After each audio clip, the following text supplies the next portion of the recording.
Alright, hi everyone, my name is Alexis and thank you for joining me today. So I'm here in my hotel room in Bali and basically I've moved here for 1 month to work, and I can't believe I'm saying this, but I've only had time to do this in week 2. It was quite an experience, to be honest, and I think the venue or my accommodations had a big part to play. Yeah, I wanted to move to Bali because I wanted to try and experience what is it like to be a digital nomad, and also to change up my environment since I could technically work from anywhere in the world, and ideally it should be in the same time zone, so Bali is actually perfect for that.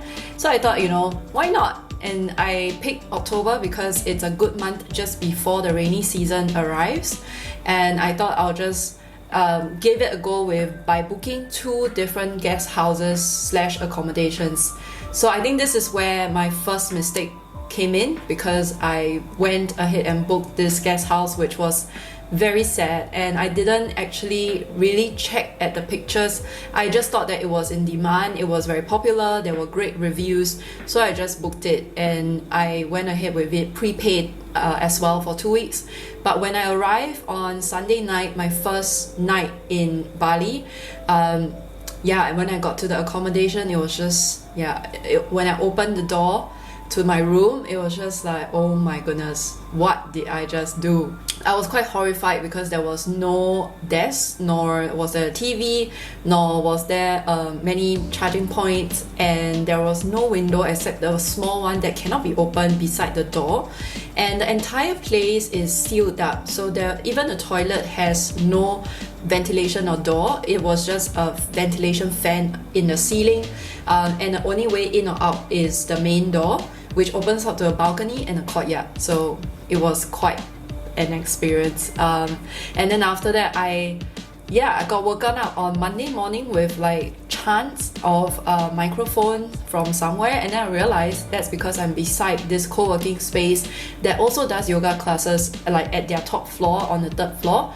out in the open, and they use like a microphone and speakers, so I could hear the yogi just like breathe in, breathe out in like calming voices, but it was not coming at 7:45 a.m. in the morning. So I had no choice but to seek out co-working spaces and really just leave the room and spend as little time as I could in there. So I tried different co-working spaces and those were really good. But I also come to realize that there were some that are better than others. And after trying maybe 3.5, because one of them was a cafe, I found which was my favorite. So and it's worth paying for it. So I paid for that co-working space and managed to get some work done. And speaking about work, I think that was the biggest part about doing this. I thought it would be easy, just come in here, work, and then during the evenings and the weekends I can go out and I can do my own things and explore.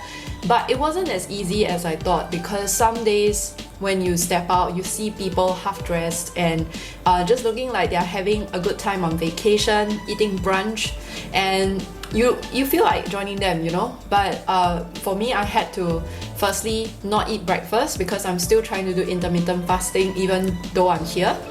So the only thing I drink before or consume before noon is coffee. It was quite distracting because these people are just like walking around, they look like they're going to the beach to surf, and every day, if it wasn't raining, it was just a very beautiful day to catch sunsets. I was kind of distracted halfway through with that, but I guess that's the thing that you have to balance out, that feeling of FOMO, but at the same time having to get work done, to be productive and really set up a routine and schedule. And so far I don't think I have caught that yet, because in the 2 weeks I shifted to a villa midway to join my friends who are here for a couple of days.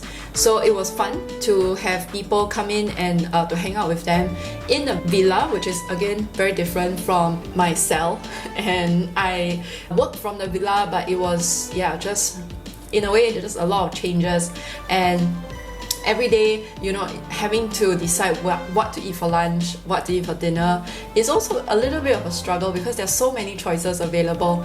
And back in Singapore, there isn't such a problem because I knew, I would just have like catered lunch or delivery, and it was less brain intensive, or rather because your decision making power is limited in a day. So sometimes it does get quite tiring just to have to make these little decisions like where should I go to co-work today? Where should I order coffee from? Where should I go for dinner, for lunch? And should I go earlier to catch the sunset at a beach club today? Can I live with the guilt of doing that?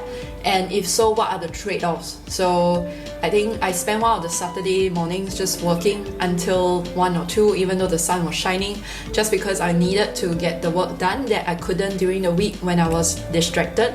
But it was productive and I felt good about that because once you're done with work, you can go and play. So that's what I did.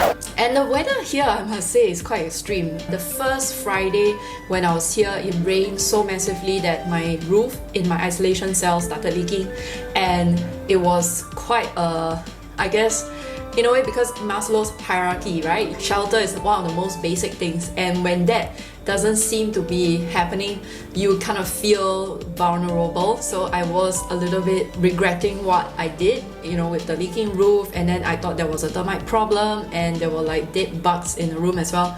So it wasn't pleasant. Yeah, and then it rained again the following couple of days and it was not as bad, but again the villa roof leaked and it was, what can I say? Then it became really hot. So throughout the week there was no rain at all. Every day was just like really burning kind of sun, and I just don't get how some of them are riding by in motorbikes and they are like not wearing any shirt and they don't seem to be sunburned. So maybe they put on a lot of sunscreen but you cannot see it. For me, I just sun protection all the way. I put sunscreen, I put cap, I use sunglasses, and I make sure I apply sunscreen on my body as well because I don't want to end up looking burnt when I return after 1 month.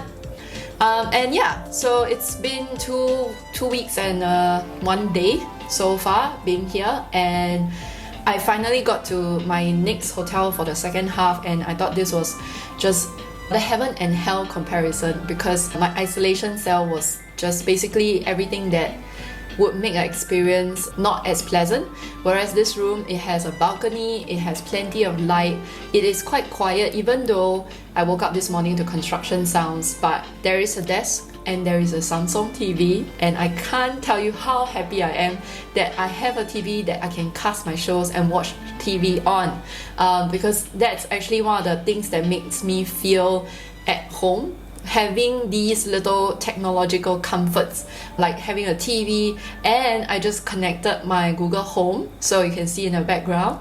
I just bought like a 90-cent plug, like adapter, which throughout these past 2 weeks I've been just surviving on one adapter for all my devices, including the hairdryer that I bought. So it was like, I have to take it everywhere.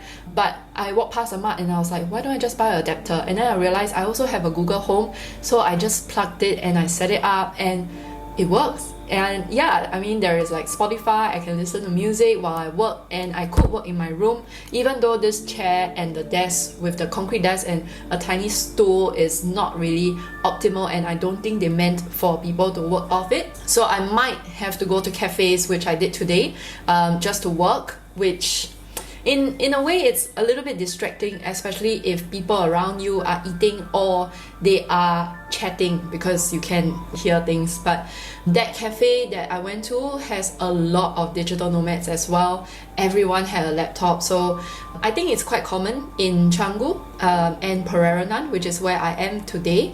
Pererenan is actually on the quieter side of things, so it's not so much party central, which I think Canggu is starting to become. And that's quite sad because Seminyak used to be that, and before that it was Kuta. So it is probably only a matter of time that Pererenan, which is this this area will also become more built up. The construction is already starting, and the beach clubs and the bars and the parties will start coming this way. But for now, I'm really enjoying the peace and quiet of this area, and also a slightly different change of pace to central Canggu where I was at, which the Finn's beach club as well as recreation center was great, where they really made the party look immense, and every night seems to be like just a wild night for people. So that's great for them, but for me, I think it will be good to have a more quiet environment so I can focus and do my work, and at the same time, if I want, I can just take motorbike and go down to central Canggu for the beach club experience during weekends. Anyway, long rant. I just wanted to make this vlog because I wanted to document how I feel now and how it has been so far for me in this journey. I wouldn't really spend too much time to edit, to put in like footages, etc., because you can see all the blow by blow accounts of what's happening on my IG stories. So be sure to follow me there. Yeah, I'm gonna sign off now and just edit this video quickly, upload it, and then go for dinner. Which brings me to the question, what should I eat? I don't know. So we'll see. Anyway, signing off, and I'll catch you in the next vlog. Bye!